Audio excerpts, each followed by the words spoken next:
안녕하세요. 저는 살아온 인생 반 이상을 제주도에 살다가 결혼하면서 서울로 상경한 기혼 여성입니다. 우리는 우스갯소리로 벼락 맞을 확률보다 복권 1등할 확률이 더 희박하다라고 얘기하곤 하잖아요.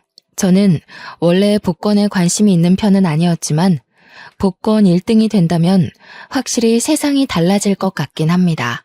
그렇다고 제가 복권 당첨되었다는 얘기는 아니고요. 사실상 복권 1등보다 더한 기쁨을 얻게 되어 이 글을 쓰게 되었습니다. 기쁨을 얻기까지 과정이 무난했던 건 아닙니다. 가슴 아픈 감동 스토리가 있던 것도 아니고요. 오히려 소가리를 많이 했고 매사에 사람과 대립하며 줄타기 하듯 살아왔습니다. 그런데도 느닷없는 인연 때문에 기상천외한 일이 생겼다는 거예요. 주위 사람들은 저더러 좋은 마음을 갖고 살아서 복받은 거라고 하는데 저는 아직도 제게 주어진 것들에 어안이 벙벙하기만 합니다. 세상에 이런 일이 또 있을까 싶어요. 제가 작가는 아니라서 이 소설 같은 이야기를 책으로 낼 수는 없고 이렇게 사연을 알게 되어 찾아왔습니다. 글 실력이 부족할 테지만 양해 바라며 들어주셔요. 인사말에 소개했다시피 저는 제주도 아가씨입니다. 제주도에서 태어나 학창 시절을 모두 제주도에서 보냈죠. 대학을 가진 않았습니다. 제주도에도 대학이 있지만 별로 필요성을 못 느꼈거든요. 제게 주어진 일이 있었기 때문이었을지도 모르겠네요. 저는 20살이 되자마자 서울로 시집간 언니의 부름에 서울을 왕복하며 지냈습니다. 처음 서울을 방문했을 땐 솔직히 볼거리가 많아 재밌었어요. 그런데 그것도 계속 보니까 질리더라고요. 서울이 싫다는 게 아니라 제가 탁 트인 곳을 좋아하기 때문이었습니다. 그래서 저는 결혼을 한다면 언니처럼 서울 남자가 아닌 같은 고향의 제주도 남자와 결혼하려고 했어요. 그런 제가 서울 남자와 결혼을 하게 될 줄 누가 알겠습니까? 남편과 제가 처음 만난 곳은 기내에서였습니다. 서울로 볼일을 보고 제주도로 돌아가는 비행기에서 남편을 처음 만나게 되었는데 당시 남편이 제 옆자리에 있었어요. 먼저 말을 걸어본 건 저였습니다. 남편이 제주도 지리가 그려진 팜플렛을 들고 있길래 고향 짬밥으로 오지랖 좀 피웠던 거죠. 제주도 관광 가시나 봐요? 서귀포 갈치도 맛있는데. 저기 에어랩 쪽 갈치가 진짜 장난 아니에요. 방송도 타졌어요. 절대 후회 안 하실 거니까 갈치 먹을 거면 에어랩 가세요. 아, 제 소개가 늦었네요. 제가 제주 토박이에요. 아, 그래요? 마침 잘 됐네요. 제가 제주도는 처음 가보는 거라서요. 혼자 여행을 하기에 어디가 좋을까 찾아보는데 사람들이 제주도 많이 추천해 주더라고요. 에어랩? 거기 어디쯤에 있어요? 잘 몰라서 그러는데 위치 좀 알려줄래요? 관광 대화를 시작으로 남편과 저는 제주도 이야기를 많이 나눴습니다. 비행기 착륙 때까지 저희는 시간 가는 줄도 모르고 얘기에 푹 빠졌어요. 저는 고등학교 졸업 후 서울과 제주도 왕복을 자주 했기에 사투리가 제법 물러진 편이었습니다. 남편이 제주도 사람들이 자주 쓰는 사투리가 뭐냐면서 묻길래 그런 것도 알려주고 배우기도 했는데 저도 나름 재밌더라고요. 매번 서울에서 제주까지 왕복하는 게 지루하기만 했던 제가 그날만큼은 눈 깜짝할 새 제주도에 도착한 게 놀라울 따름이었죠. 그리고 착륙해서 그대로 작별 인사를 하는데 거기서 남편이 제게 연락처를 물어봤어요. 그렇게 만난 것도 인연인데 앞으로 연락하며 친하게 지내고 싶다고 하더라고요. 저도 남편과 제법 잘 통한다고 생각했기 때문에 흔쾌히 수락했는데 그게 연인으로 이어질지 몰랐습니다. 서울 남자였던 남편은 제 번호를 따간 지 12시간도 안 돼서 연락이 왔었고 그날 홀로 여행을 간 거라서 자기가 지리를 잘 모르겠다고 저더러 놀아달라 그랬어요. 그렇게 빠른 시일 내에 가까워진 우리는 남편의 고백으로 서울 돌아가는 날이 될 때 연인이 된 겁니다. 주로 남편이 저를 보러 주말마다 제주도로 날아오는 편이었어요. 제가 서울을 갈 때는 남편이 일을 하고 있는 데다가 또 제가 외박은 할 수가 없었기에 만나기 어려웠습니다. 제가 서울을 자주 방문했던 건 친언니가 형부랑 같이 서울에서 오메기떡이 주재료인 카페를 하고 있었기 때문입니다. 친언니가 당시 임신을 하고 있었는데 애 낳으면 일에서 손을 놓을 거라고 했고 형부는 다른 사업을 시작할 거라면서 저더러 나중에 그 카페를 물려받으라고 인수인계 해주는 상황이었어요. 그러나 당장 카페에서 매일 일할 수 없었던 이유는 아직 제주도에서 친정 부모의 일을 도와줘야 하기 때문이었습니다. 아빠는 고기잡이 어부였고 엄마가 제주에서 오메기떡 장사를 했는데 저는 언니 카페에 물려받은 거라 굳이 공부를 안 했고 그 전까지만 엄마와 아빠의 일을 번갈아 가면서 도왔습니다. 언니의 오메기떡 카페는 엄마한테 배운 비법으로 서울 가서 장사하는 거였죠. 어쨌든 그렇게 남편이 주말에 제주도로 오면 하룻밤 자고 올라가고 그랬습니다. 친정 부모님이 보수적이기 때문에 제가 외박을 할 수 없어서 밤늦게까지만 같이 놀다가 남편은 모텔에서 숙박하고 저는 집에서 자는 데이트를 이어갔어요. 그러길 반복하다 보니 남편이 저더러 하루 종일 같이 있고 싶다고 저랑 있으면 생기가 돋고 즐겁다면서 결혼하자고 하는 겁니다. 당시 제 나이가 32살이긴 했지만 그때의 삶에 만족했기에 결혼에 대해선 생각도 해본 적 없었습니다. 원래 청혼은 이렇게 당황스러운 건가 싶었지만 저도 남편을 너무 좋아했기 때문에 깊게 고민하지 않고 결혼을 약속하게 되었죠. 결혼의 시작은 합가였습니다. 제가 모은 돈이 적기도 했고 시모 말이 제가 살림을 할 줄 모르니까 합가부터 시작을 하라고 하더라고요. 남편은 저한테 결정권을 줬기에 제 대답이 곧 답이었는데 저는 시모의 제안을 수락했습니다. 남편에게 더 좋은 아내가 되고 싶어서 시모한테 살림을 배워야겠다고 생각했거든요. 시부는 워낙 바쁜 사람이라 항상 새벽 일찍 나가고 저녁 늦게 들어온 사람이었는데요. 사업장의 오너라고 했으니까 어쩌면 당연한 거였어요. 그래서 시부는 제가 거의 얼굴 마주할 일이 별로 없었습니다. 거의 일주일에 3번 볼까 말까 했어요. 결혼식 때 말고는 인사도 제대로 나눠본 적이 없어서 효도하고 싶어도 기회가 전혀 없었어요. 남편은 시부를 너무 신경 안 써도 된다고 하더라고요. 원래 바쁜 사람이라서 누가 챙겨주는 것도 아마 부담스러워 할 거라고 말이죠.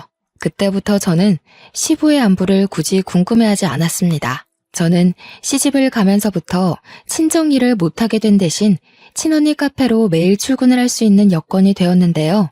이제부터 출근을 하겠다고 시모에게 미리 알렸더니 시모가 그것을 못마땅해 하더군요.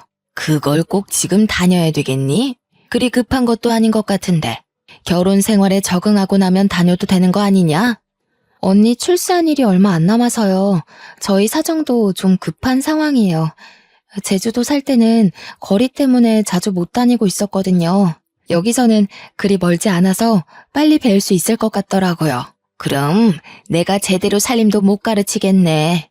너희 분가하려면 살림을 빨리 배우는 게 좋을 텐데. 섬에서 올라왔으니 모르는 게 많을 거 아니야. 서울집이랑 섬집은 많이 다르다. 예, 네가 제주도에서 어떤 집에 살았는지 모르겠는데 서울 아파트는 그런 데랑 차원이 달라서 배워야 할 게 수두룩해. 언제 다 배워서 네 남편 챙기려고 그러니? 제가 서울집을 안 가봤겠습니까? 저희 친언니 부부네 집이 서울입니다. 대화를 좀 하다가 알게 된 거지만 시모는 제가 제주도 섬에서 올라온 처녀라는 것에서 수준 차이 난다고 생각하고 있었어요. 아무리 꼬질꼬질하게 있어도 서울 사람은 귀티가 나고 아무리 치장을 해도 섬 사람은 빈티가 난다는 생각이더라고요. 그건 조금만 대화를 해봐도 느껴지는 부분이었습니다. 당연히 불쾌했죠. 그러나 시모가 제게 직접적으로 욕하는 것도 아니었고 은근히 무시하는 경향으로만 툭툭 던졌던지라 제가 대놓고 시모 말에 불쾌함을 드러내기가 애매했어요. 그나마 할 수 있었던 건 시모 말에 무조건 굽히고 들어가지 않은 걸로 대신 불편했던 감정을 풀어냈습니다.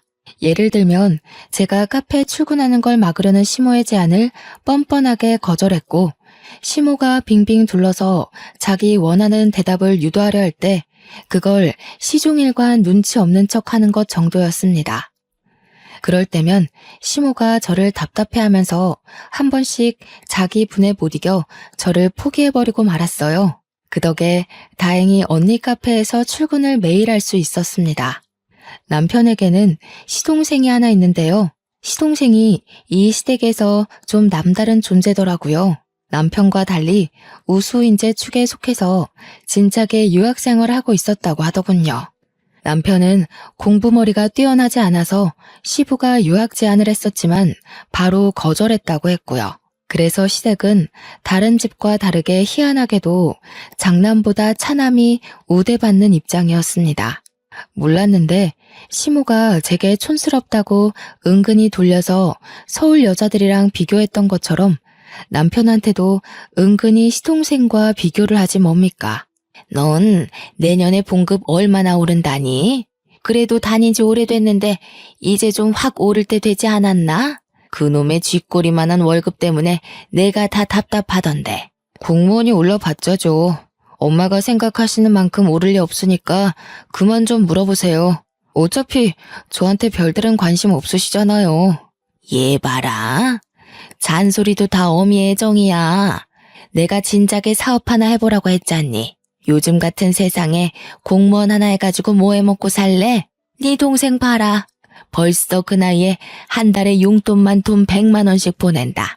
내가 이걸 장남한테 받아야지 막내한테 받는 게 말이니? 어떻게 돈 불릴 궁리를 안 하는가 몰라. 시댁에서는 시부도 사업을 하고 있었고 시동생도 사업을 막 시작해서 단번에 성장했다고 했습니다. 그런 집안에서 남편만 공무원으로 안정직에 있는 상황이었는데요. 어떤 집안에서는 공무원이 남편 감으로 딱 좋다고 칭송하는데 시모는 돈이 확확 튀면서 졸부같이 사는 걸 좋아하는 것 같았습니다. 그렇다고 제가 친언니의 개인 사업을 물려받는 건 또 안 좋아했어요. 혹시라도 제 사업이 잘 돼서 자기네 식구보다 잘 나갈까봐 염려하더라고요. 무조건 자기 집에서 성공하는 사람이 있어야 된다고 보는 듯 했습니다. 남편은 내성이 생긴 건지 시모 말에 대강 대답할 뿐 별다른 감정을 드러내지 않았습니다. 옆에서 듣기만 해도 제가 대신 화가 나는데 정작 당사자가 가만히 있으니 제가 뭐라 나설 수는 없겠더라고요. 그래서 주로 뒤에서 남편을 위로해주기만 했습니다. 어머님 말 너무 신경 쓰지 마. 공무원은 뭐 아무나 되는 줄 아나? 내 친구는 공무원 시험 벌써 3번이나 떨어졌어. 공무원 경쟁률 장난 아닌데 어머님은 아무것도 모르면서. 나 신경 안 써. 원래 저런 사람이야. 나 때문에 당신이 신경 쓰는 것 같은데 당신이야말로 내 걱정은 마. 그래도 걱정해줘서 고마워. 당신이 옆에 있어서 내가 좀 숨 쉬어진다. 남편이 자기는 사춘기를 지나고부터는 시모의 잔소리를 그러려니 체념하고 산다고 했어요. 별로 타격도 없대요. 그러면서 시부가 자기 공무원 꿈을 응원해줬는데 그것만으로 충분하다고 시부는 오히려 사업하는 시동생 걱정으로 마음 졸인다고 했습니다. 시부가 사업을 하는 사람이기에 사업의 위험성을 잘 알고 있어서라고 했어요. 자꾸 이렇게 자리 없는 시동생 얘기가 나오니까 결혼식에서도 본 적 없는 시동생이 문득 궁금해지더라고요. 남편한테 슬쩍 물어봤더니 남편 말로는 시동생이 똑똑한데 얼굴도 자기보다 잘생겨서 잘나긴 했다고 하더군요. 얼마나 잘났길래 시모가 저리 차별을 하는 건가 괜히 샘통이 났습니다. 그렇게 하가 생활 3년이 지났을까요?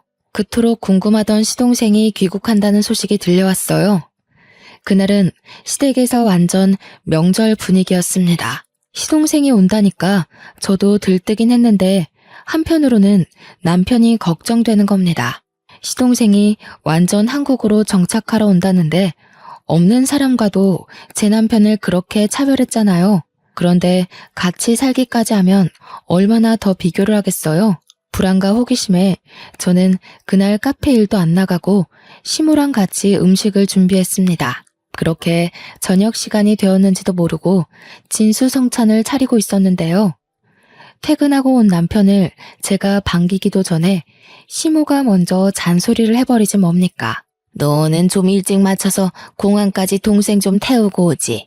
오늘 네 동생 오는 날이라고 했잖아. 애가 지금 비행기 오래 타서 피곤할 텐데 택시 타고 오는 중이란다. 공무원이 어떻게 일찍 맞춰요? 제가 월차 연차 낸 적은 있어도 어디 마음대로 일찍 퇴근하는 거 봤어요? 지난번에도 말씀드렸던 것 같은데요. 그러니까 말이다. 네가 진작에 사업을 해서 대표 자리 떡하니 맡고 있었으면 시간 구애받지 않았을 거 아니냐. 우리 집 남자들 사주는 죄다 사장인데 너는 누굴 닮아서 그렇게 도전 정신이 없니? 이쯤 되니까 저는 얼굴도 모르는 시동생이 궁금한 걸 넘어서 참 얄미웠습니다. 남편이 익숙해져 괜찮다고 했지만 어느 누가 비판받는 것에 적응이 되겠습니까? 아마 그건 마음속 관역이 닳고 닳아서 화살이 그냥 통과될 만큼 너덜너덜해진 걸 거예요. 마침내 시동생이 도착했고 초인종 소리에 시모가 불이 나게 달려갔습니다. 아이고 내 새끼 고생 많았다. 세상에 왜 이렇게 말라졌어? 밥도 제대로 못 먹고 일만 한 거 아니야? 요리하는 사람 좀 고용해서 끼니를 제대로 챙기지. 아무리 그래도 거기 음식 자체가 내 입맛에 안 맞더라고. 엄마가 해주는 밥 먹고 싶어서 죽는 줄 알았어. 그래서 더 빠진 건가? 근데 형은? 몰라. 동생이 왔는데 나와보지도 않네. 일단 손부터 씻고 와서 앉아. 엄마가 너 좋아하는 걸로 잔뜩 차려놨어. 남편이 퇴근한 뒤 아직 씻고 있었기에 남편 대신 제가 나가서 시동생에게 인사를 했습니다. 남편이 시동생을 잘났다고 엄청 자랑을 했었잖아요. 그런데 솔직히 실제로 보니까 제 남편이 더 잘나 보였어요. 일단 외적으로는 제 남편이 더 키가 컸고 체격이 좋았습니다. 시동생은 좀 마르고 허여멀건한 데다가 약간 멸치상이었어요. 공부 잘하는 괴짜처럼 생겼더라고요. 제가 우리 남편 와이프라서 남편 편을 들려는 게 아니고요. 정말 남편이 시동생을 한참 좋게 평해준 거였다니까요. 그러니까 제 눈에 시모는 시동생이 돈을 많이 벌어서 그거 하나만 가지고 좋아하는 것 같았어요. 형수님, 형한테 얘기 들었습니다. 듣던 대로 인상이 부드러우시네요. 형이 얼마나 형수님 자랑을 하던지. 저도 형수님처럼 좋은 여자 만나서 결혼하고 싶어요. 시모 때문에 시동생을 미리부터 미워하고 있었지만 막상 시동생을 만나니까 제가 얄미워했던 게 미안할 만큼 성격이 동글동글하고 좋더라고요. 그 순간 누구한테도 해보지 않을 불평이었는데도 시동생을 욕했던 제 자신이 부끄러웠습니다. 시동생이 이렇게 살가워서 남편이 시모가 시동생을 편애해도 그리 칭찬하고 감쌌나 봅니다. 그렇다는 말은 시댁에서 남편을 싫어하는 사람은 시모뿐이라는 거잖아요. 왜 그럴까 곰곰이 생각하게 되다 보니 문득 남편과 시동생이 안 닮았다는 걸 알게 되었습니다. 실례인 걸 알지만 저도 모르게 그걸 식사 자리에서 말해버렸더니 분위기가 싸해진 거 아니겠습니까? 질문을 한 건 저인데 당황한 것도 저였습니다. 아무도 제 말에 답을 안 하고 침묵만 흐르던 그때 가장 먼저 입을 연 건 시동생이었어요. 형수님 모르셨구나. 형, 우리 집 얘기 형수한테 말 안 했어? 그래도 결혼까지 했는데 형 사정은 알고 계셔야 되지 않나? 아, 뭐 좋은 일이라고. 나중에 상황 봐서 얘기하려고 했지. 미리 말 못해서 미안해 여보. 내가 밥 먹고 나중에 따로 설명해 주던가 할게. 남편은 그 뒤로 몇 숟가락 뜨지도 않았는데 자리에서 일어나 버렸습니다. 제가 따라서 일어나려 했는데 시동생이 제게 말을 걸더라고요. 남편이 나중에 말해주겠다던 개인 사정 이야기였어요. 듣자 하니 시부가 시모와 결혼 생활을 하는 동안 다른 상간녀를 만나 가진 아이가 남편이라 하더라고요. 그럼에도 시모가 남편을 자식으로 받아들인 건 그 당시 시모는 난임 판정을 받았기 때문이었고 비록 남의 애지만 시부를 무척 사랑했기에 용서하고 남편을 자기 자식으로 인정했다고 했습니다. 그러다 몇 년 뒤 기적처럼 시험관에 성공해 태어난 사람이 바로 시동생이었다고 했어요. 전혀 몰랐던 복잡한 가정사에 저는 남편에게 실수했다는 걸 자각했습니다. 시동생이랑 시모에게 양해를 구하고 얼른 자리에서 일어나 방으로 갔어요. 남편이 무슨 생각을 하고 있는지 고뇌 가득한 얼굴로 침대에 앉아 있더라고요. 남편이 왜 시모에게 그런 취급을 받고 살았는지 알게 되니 남편의 처지가 참 불쌍하다고 느껴졌습니다. 태어났을 뿐인데 세상에 낙인 찍힌 셈이잖아요. 이 사실이 드러날 때마다 얼마나 손가락질을 많이 받았겠습니까? 저는 그 사실을 더 이상 언급하지 않고 남편을 조용히 위로해줬습니다. 남편은 거실에서 자기 얘기하는 게 들렸는지 저더러 미리 말 못해서 미안하다고 하더라고요. 이혼하자고 해도 자기 잘못이니까 받아들이겠다고도 했어요. 당신이 나한테 실수를 한 것도 아닌데 우리가 왜 이혼을 해? 당신 나한테 한 번도 실망시킨 적 없고 남편 노릇 못한 적도 없고 속상하게 한 적도 없었어. 내가 보기엔 적어도 어머님보다는 신이 좋은 사람 같아. 제 위로에 남편이 웃음을 흘렸습니다. 저를 안아주면서 고맙다고 역시 저랑 결혼하길 잘했다고 하더군요. 결혼 전이나 후나 자기를 웃게 하는 사람은 저밖에 없다면서요. 남편과 저는 저희 나름대로 스스로 마음을 보호하면서 지냈는데요. 무슨 중고등학생 양아치 놀이도 아니고 시모뿐만 아니라 시동생까지 문제가 있더라고요. 그동안 멀리 떨어져 있어 몰랐을 뿐 시동생 또한 남편을 은근히 무시하는 경향이 있었습니다. 둥글둥글한 성격으로 보였던 건 사업을 하는 사람이었기 때문에 습관적으로 비즈니스 태도가 배어 있었기 때문이었어요. 한 두세 달 지내다 보니까 완전히 보이더라고요. 아주 자기 엄마랑 똑 닮아선 제 남편에게 형형거리면서 뻔뻔한 요구를 다 하더라니까요. 형! 이번에 아빠 생신 선물 차 한 대 바꿔드릴까 하는데 돈 좀 보탤 수 있겠어? 나 혼자 해도 괜찮지만 그래도 형제니까 같이 하는 게 좋을 것 같아서. 벌써 아빠 생신이구나. 같이 하면 좋긴 하겠네. 내가 시간이 안 돼서 따로 같이 사러 가주진 못할 것 같다. 얼마 정도 하는데? 아동 비용도 내가 댈게. 우리 사이에 이동 비용은 무슨? 어차피 나 아는 사람 차센터에 가서 살 거라서 1억 5천인데 내가 8천 할 테니까 형이 7천만 보태줘. 시동생은 부탁은 다 저런 식이었습니다. 갖가지 그럴싸한 이유를 들먹이며 남편의 주머니를 털려고 했어요. 그럴 때마다 남편은 할 수 있는 선에선 보탬이 되었지만 저렇게 몇 천이나 보태어야 하는 일엔 매번 고개 숙이며 미안하다고 하는 게 사과하기 일쑤였습니다. 그러면 시동생은 자기 작전에 성공했다는 듯 으쓱거리면서 남편의 사정을 몰랐던 척했어요. 아, 깜빡했다. 형 공무원이지.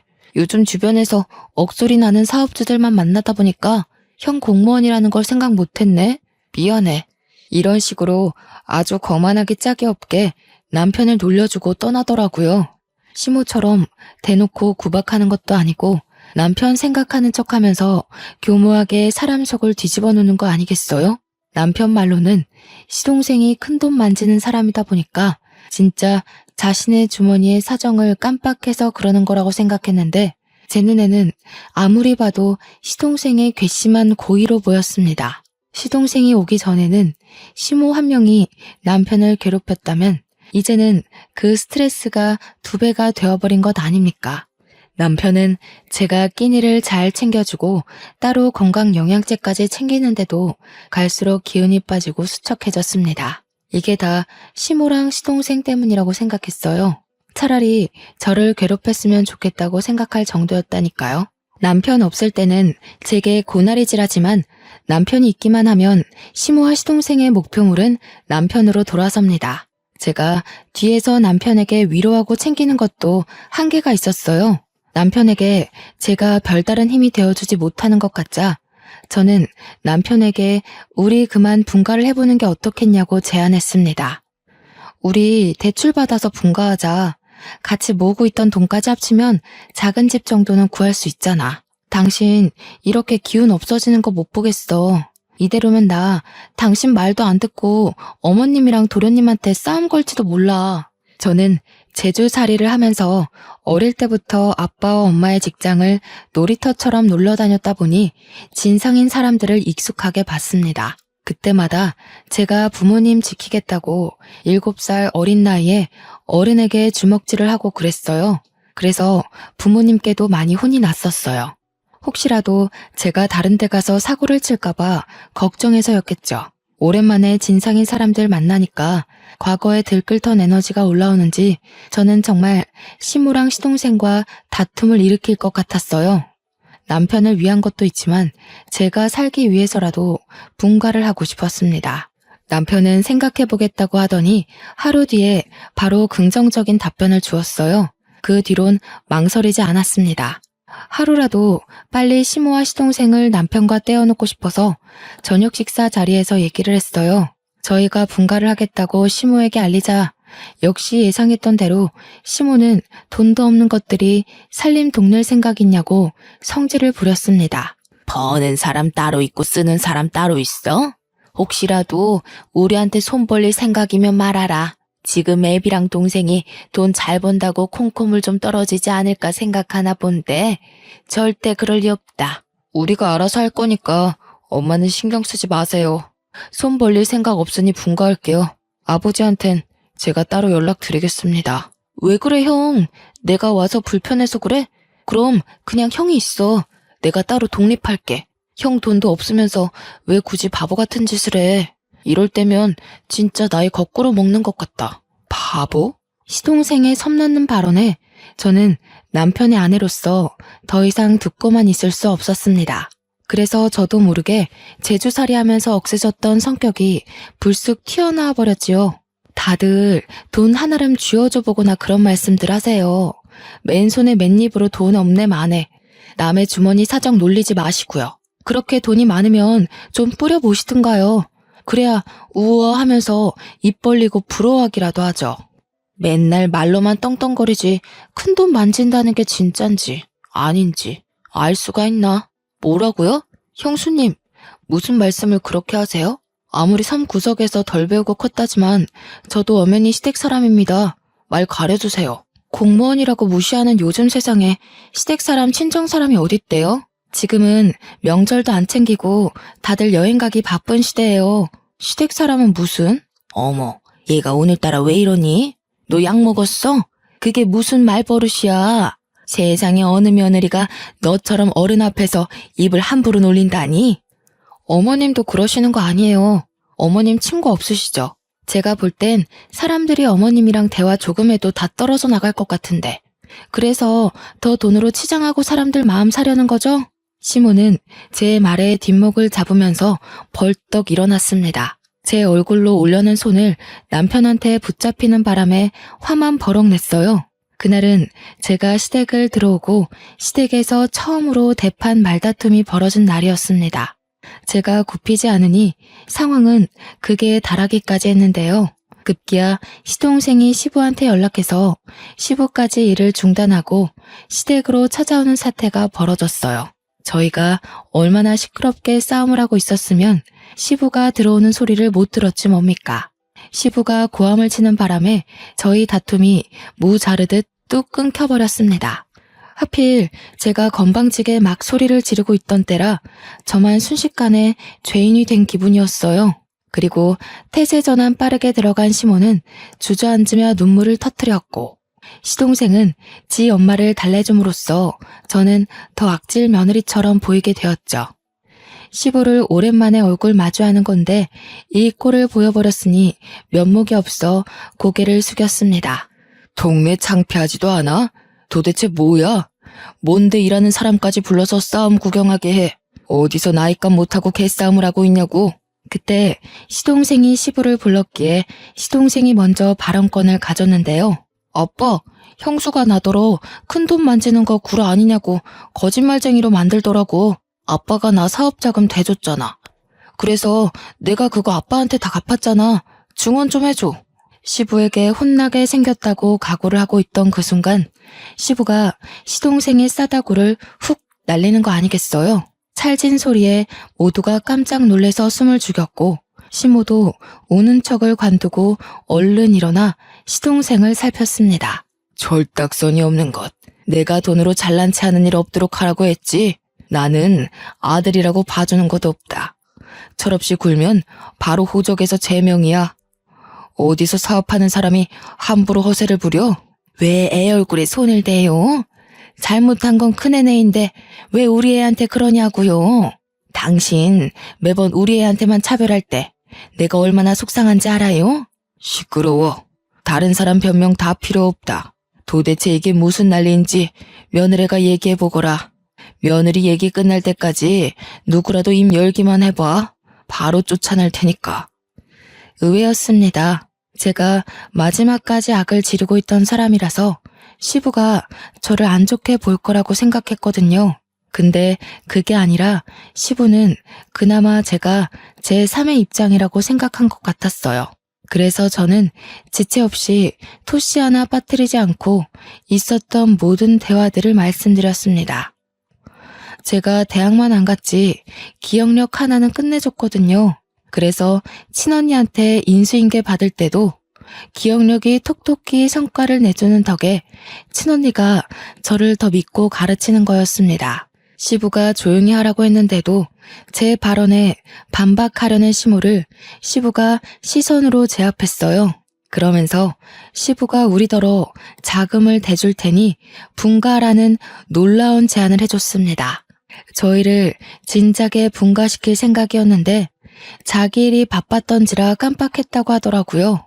시모는 그 소리에 배가 아팠는지 날고 기면서 돈 아깝게 왜 우리 돈으로 쟤네 분가를 시키냐고 시부에게 호소했습니다. 당신이 쟤네 속셈은 몰라서 그래요. 우리가 괜히 이러는 줄 알아요? 당신 돈 있는 거 알고 공짜로 돈 구해내려고 그런 거라고요. 엄마, 그만 좀 하세요. 이 사람 여기저기 돈 구하는 사람 아니거든요. 엄마 같은 사람이랑 달라서 사람밖에 구해본 적 없는 사람입니다. 모욕하지 마세요. 사람 같은 소리 하네.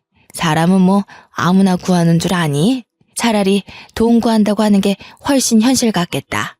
애들 장난도 아니고 그런 것도 변명이냐? 유치해서 정말. 어머님처럼 돈 생각만 하는 사람들은 생명을 구한다는 말에 괴리를 느끼겠죠. 제정신 바뀐 사람들은 어머님 같은 사람 옆에 두질 않아요. 이거 보이세요? 어머님은 누굴 구하다가 이런 상처까지 감수해 보셨어요? 뭐든 어머님 기준에 안 맞다고 함부로 판단하지 마세요. 시모에게 눈에는 눈, 이에는 이로 공격하다 보니 저도 모르게 숨겨놨던 흉터를 드러내게 되었습니다. 유치한 다툼인 걸 알지만 시모 화를 복돋는 데는 이만한 공격이 없더라고요. 제 흉터를 보고 시모가 살짝 흠칫하긴 했지만 또 자기만의 해석으로 맞대응을 하려고 했는데요. 그때 시모를 밀치고서 시부가 제 앞을 차지해오는 거 아니겠습니까? 설마 며느리야? 그 상처 어떻게 다친 거야? 어디서? 언제 그렇게 됐어? 너 제주도에서 살았다고 했었지? 설마 그게 그 흉터랑 관련이 있니? 예? 이건 제주도에서 한 13년 전인가? 아빠랑 같이 낚시 나갔다가 우연히 물에 빠진 사람을 구했었는데 그때 다쳤어요. 네가 구했다는 사람이 혹시 연령 좀 있는 아줌마였어? 키가 좀 작고 분홍색 셔츠에 빨간 긴 치마를 두르고 있지 않았니? 어머, 아버님께서 그걸 어떻게 하셨어요? 그 아줌마랑 아시는 분이에요? 설마 아줌마 위급하실 때 옆에 계셨던 분이 아버님이셨어요? 13년 전 일이라 기억이 가물가물할 수 있지만 제가 기억력이 좋은 편이라고 했잖아요. 그래서 그때 제가 구한 아줌마의 인상착의를 기억하고 있었거든요.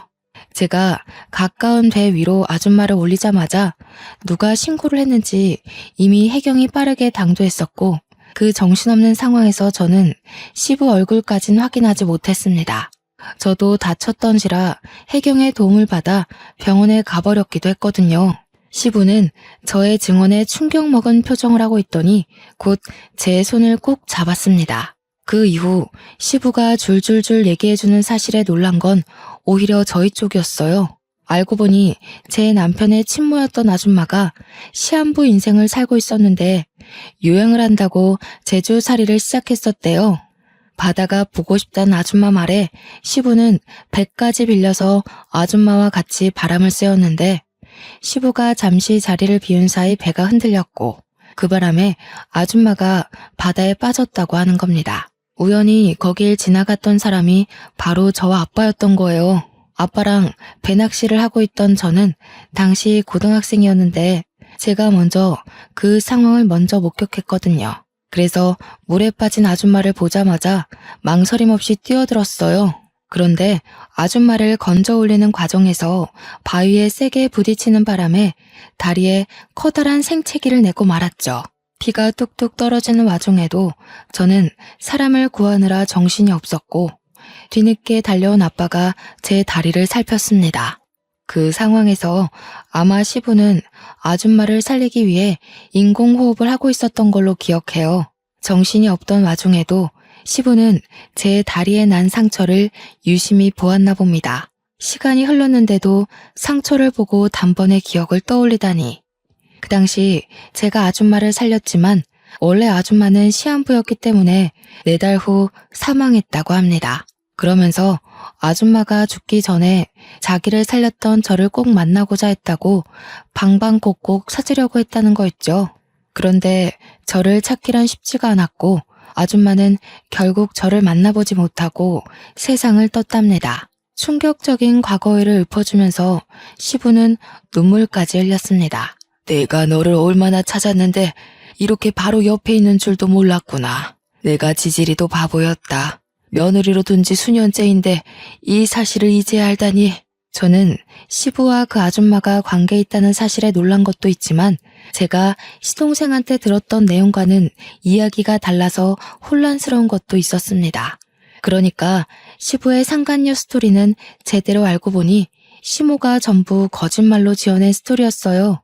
원래는 시부가 시모가 아닌 아줌마랑 먼저 혼인한 사이였는데 이미 몸이 안 좋은 채로 결혼을 강행했던지라 아줌마는 일부러 시부와 혼인신고는 하지 않았다고 했고 아이를 낳고서 더 악화된 건강 때문에 제주도를 가게 되었다고 합니다. 그리고 제주살이 한 지 1달 만에 그 사고를 당해 아줌마의 컨디션은 급속도로 저조했다고 해요.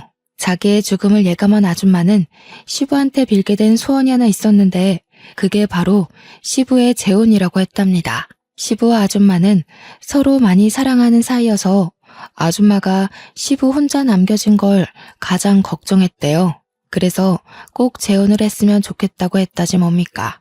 시부가 서류상에는 첫 결혼으로 보이겠지만 사실상 시모와 재혼을 했던 거였습니다. 시부는 아줌마의 마지막 소원을 들어주기 위해서 당시 아줌마의 요양보호사로 있던 시모와 계약 결혼을 했고 아줌마는 그걸로 이제 시부 걱정 않고 마음 편히 눈을 감았다고 했어요.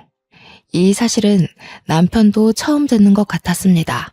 한 여고생이 물에 빠진 자기 친모를 살렸다는 얘기를 시부한테 들은 적 있었던 남편은 그게 저라는 사실에 그저 벙쪄 있었더라고요.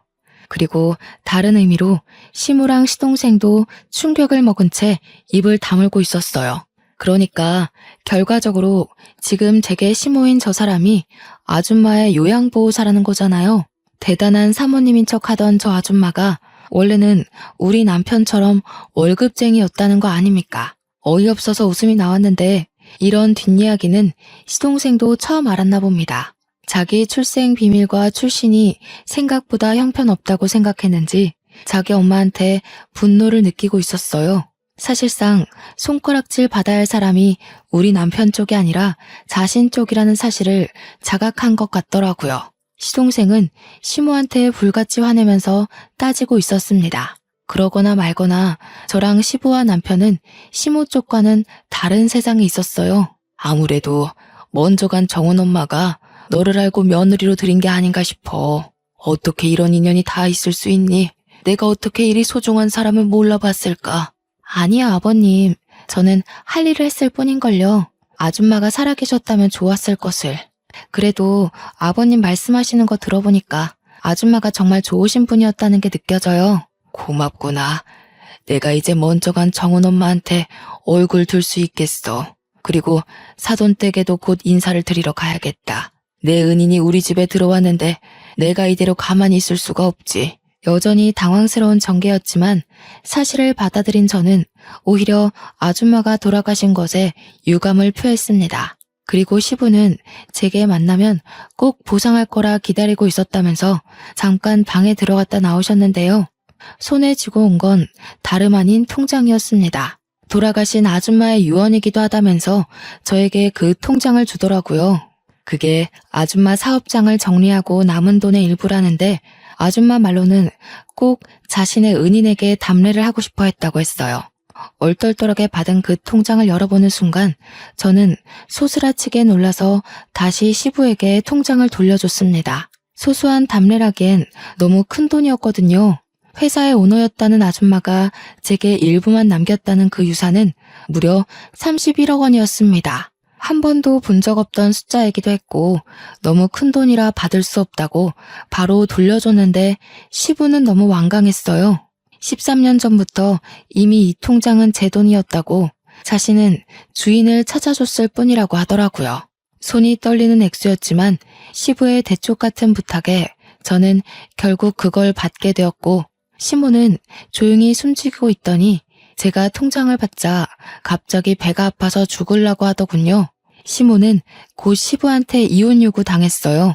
아마 제가 그대로 일러바친 발언들을 믿어주는 듯 했습니다. 제가 거짓말할 사람은 아니라는 걸 시부가 알아봐준 덕일 겁니다. 결국 시부모는 이혼을 했어요. 시부가 소송 비용 드리고 싶지 않으니 조용히 도장 찍으라고 하는 걸 저와 남편은 곁에서 구경했습니다. 시모의 초라한 처지를 보고 있자니 남편 복수가 완벽하게 된 기분이라 시원했어요. 그리고 시동생은 시부의 씨를 받은 몸이라서 시부가 시동생이 갖고 있는 사업장만 주는 걸로 하고 집에서는 내쫓겼습니다. 그날이 시댁 사람들과 처음 다툰 날이었는데 그게 마지막 다툼이 되어버린 셈이었네요. 저와 남편은 굳이 분가를 하지 않고 시부를 모시고 살게 되었어요. 시부가 자기는 신경 안 써도 된다고 했는데 제가 합가 생활하면서 시부 생활 패턴을 봐왔기에 시부만 두고 분가를 할 수는 없었습니다. 시부는 밥도 잘 안 챙겨 먹고 회사에서도 대충 직원들이 챙겨주는 샌드위치나 김밥 같은 것만 드시더라고요. 그래서 제가 도시락을 챙겨드려야겠다는 생각으로 남게 되었어요. 시부는 처음에 저더러 고생스럽게 왜 그러냐고 하지 말라고 했는데 제가 고집을 꺾지 않으니 어느 순간부턴 도시락을 꼬박꼬박 챙겨가시더라고요. 그 때문인지 과거에는 저녁 식사 때 함께한 적 없던 시부가 요즘은 저녁 식사 시간에 맞춰서 퇴근을 하고 오십니다. 제가 분위기를 좀 잘 띄우는 타입인데요. 남편과 시부 앞에서 며느리 노릇 아내 노릇 톡톡히 하면서도 제 성격을 그대로 드러나니까 가끔은 시부가 개그맨이 따로 없다고 하세요. 칭찬인지 모르겠지만 시부랑 남편이 웃는 게 좋으니까 좋게 생각하려고요. 그리고 저는 31억 받은 돈에 손을 조금 댔는데요. 친정 부모님께 집을 하나 해줬고 언니랑 형부네에도 집 하나 해줬고 남은 돈은 적금 들어놓았어요. 제가 원했던 결혼 생활이 어떤 모습인지 한 번도 생각해 본 적 없지만 다시 생각을 해보려고 한다면 딱 지금이 아닐까 싶습니다. 주위에 모난 사람 하나 없어서 그런지 세상을 바라보는 게 제 시선이 아주 둥글둥글하네요.